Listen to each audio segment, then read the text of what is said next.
What do you imagine when you know what you want, but cannot decide what scene would truly imply that it is done?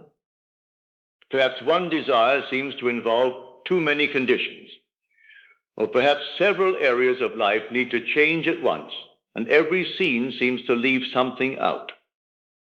A woman once reached exactly that point. She tried to imagine each need separately: the rent paid, a job, clothes, transportation. Instead of becoming settled, she became exhausted and too nervous to sleep. She was trying to solve every problem with a different imaginal scene. Then, at one of my lectures, she heard of another way and stopped building scenes altogether. Stay with me for a few moments, and I will show you what to do when no scene seems quite right, and how to choose the simplest imaginal evidence that the matter is already resolved. She was 55 years old, out of work, and had no family to fall back upon. Her car was so worn that it was ready to fall apart. She was behind in her rent, had no proper clothes for seeking work, and her bank account was almost gone. There was no friend she felt she could turn to. She had been attending my lectures for almost a year, so she finally decided to test what she had heard. She began in the most obvious way. She imagined herself having the things she needed, but the list would not end. A job, the rent, the car, clothes. By the time she had taken each need separately, in imagination, she was exhausted and too nervous to sleep. Notice what had happened. She knew what she wanted, but she had confused complexity with precision. Every need became a separate imaginal act, and the more she added, the less settled she became. Then, one evening at a lecture, she heard an example that changed the way she approached the whole matter. It did not give her another scene to add to the list. It showed her how to stop treating the list as separate problems at all. That night, instead of searching for a better scene, she changed the form of the imaginal act itself. She reduced the entire condition to one inward response. The words she chose were, "Isn't it wonderful? Something marvelous is happening to me now." She did not use those words as a magical formula. They expressed the reaction she would naturally have if the whole condition of her life had changed for the better. The rent, the work, the car, and the other needs no longer required separate imaginal acts. One response implied that the entire matter was resolved. Night after night, she repeated the phrase and entered the feeling those words implied. Then, without any attempt on her part to arrange the means, events began to move. After 2 months, she met a casual friend who told her he was traveling to New York. While there, this man happened to meet another man, an old friend of hers, whom she had neither seen nor heard from in more than 25 years. A month later, the casual friend came to her apartment, carrying a certified check for $2,500.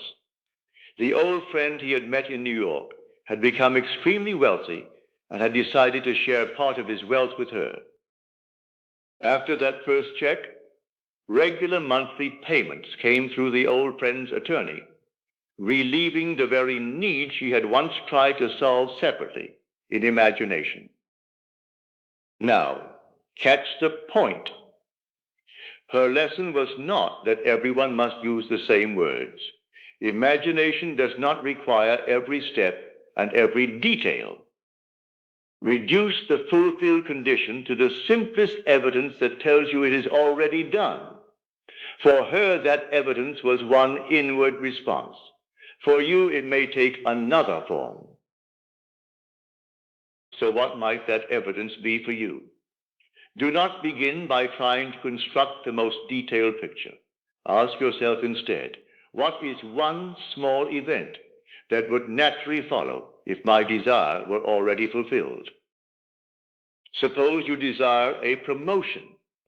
You need not imagine the meeting that decides it, the people who must approve it, or every step that could lead to it. Being congratulated would naturally follow the promotion. So imagine a friend standing before you. Feel his hand in yours. Hear him congratulate you. Let that one brief event imply the result. That is one way. Reduce the fulfilled desire to a single act. Or suppose there is a matter in your life that you simply want resolved. You need not imagine every conversation required to settle it. You might hear someone whose voice you know say, "I'm so glad everything worked out for you." If those words would naturally be spoken only after the matter was settled, they are enough. But perhaps no particular event comes easily to you. Perhaps, as with the woman in our story, several things seem to require resolution at once. Then you may reduce the whole condition to one short inward response. Her words were, "Isn't it wonderful? Yours need not be the same." You might naturally say, "Thank God it's settled," or "Everything worked out." The words are not a formula. They are useful only because of what they imply.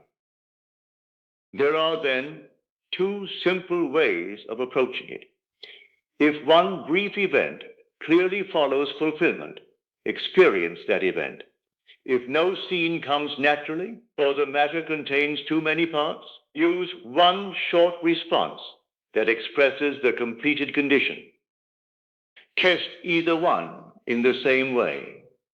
Would this act or these words still make sense if the desire were unresolved? If they could move farther beyond the problem, choose something that belongs after fulfillment. Do not imagine the entire journey. Do not concern yourself with every conversation, decision, or step that must occur along the way. Restrict the imaginal experience to the smallest evidence that proves the result. Once you have found it, stop searching for a better scene. The goal is not to imagine more, but to imply more with less. So, before I leave you tonight, take the matter that has been confusing you and ask one question. What is the smallest thing I could experience that would only make sense if this were already done? Choose that evidence and stop searching. If it is a brief event, enter it. If it is a short response, hear or say it with the meaning of completion. Do not add the means or the steps by which it must unfold. Your imaginal act does not have to explain how fulfillment will come. It only has to imply that it has occurred. So, when you do not know what to imagine, do not imagine more. Choose what proves it is done. Now, let us go into the silence.